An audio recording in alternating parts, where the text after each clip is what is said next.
Breaking news for you. The State Department just making 800 new documents from former Secretary of State Hillary Clinton's emails account public. It's available online. That's in addition to 1,500 pages. This is for the latest. We have to bring in our Fox News Chief Intelligence Correspondent, Herridge. All right, Catherine, you've been following this throughout better than anyone I know. Give us the latest on this last round or the most recent round of emails. Okay, so we've got this release, Charles, and then we have another release Monday, and then that's basically it with the emails from the State Department, and this is part of a court-mandated deadline. Okay, the big headline in this latest group is that 88 contain classified information. The State Department says it's at the confidential level, which is a more junior level within classified, but it's kind of like saying you're a little bit pregnant. Basically, it's classified. It doesn't work that way. It's got to stay in secure government channels, and that's not what happened here.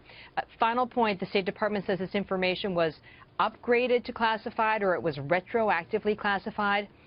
But that's really, I would say, a really disingenuous statement, too, because when you talk to career intelligence officials and those who are outside of intelligence now and retired, I mean, this information is born classified. It should have been in the right channels and labeled as such, you know, from the get-go. So it's kind of an after-the-fact cleanup that's going on with that term. And what about those, we know at least so far 22 have been classified top secret. Anything new on those? A couple of things. We were able to confirm a story that was first reported by Reuters, which is that entire sections of the 22 classified emails, top secret emails that will never be public, these sections were lifted out of highly classified government documents, or the language tracked almost identically to that language. So this was not a situation, we were told, where they accidentally got into the emails. It was a situation where the language was copied in some form. I suspect that people took photos of the screens with their iPhones and then copied the language into the unclassified email system. So, and these would be people who worked for Hillary Clinton then? If this is, she probably, I mean, she wouldn't be doing that.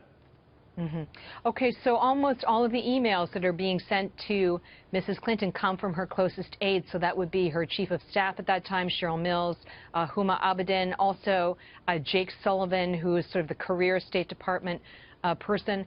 But she herself has sent emails that have been released and are heavily redacted where classified information is involved. So it is simply not a question of her sort of passively receiving this information. She also sent information that falls into that B1 classified bucket.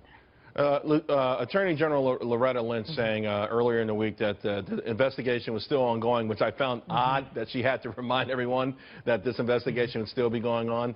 Any sort of time horizon or timeline, any sort of estimated time where we may be able to start to get some sort of conclusion to this? Well, you know, I mean, there's such powerful forces at play here, Charles, like sort of tectonic plates, if you will. I wouldn't want to hazard a guess, but a couple of things, though, on Lynch's testimony. This was the first time that she confirmed publicly that the FBI is working with career lawyers at the Justice Department. That means that this has moved beyond any kind of initial review or initial inquiry. Number two, in the U.S. Attorney's sort of handbook of best practices, it does say that they should not announce an investigation or an indictment of a public official 3 months before an election. That's not a firm rule, but it's a recommendation. So if you use that as a guide, if something is going to happen in this case, it really needs to happen before August. So there's actually more time to play with here than people realize. Wow. Okay. That's a great point. I had not heard that before. Captain Herridge, as usual, yeah, thanks for bringing us up to date. I always enjoy it, Charles. Thank you for having me. Have a great weekend. Thanks.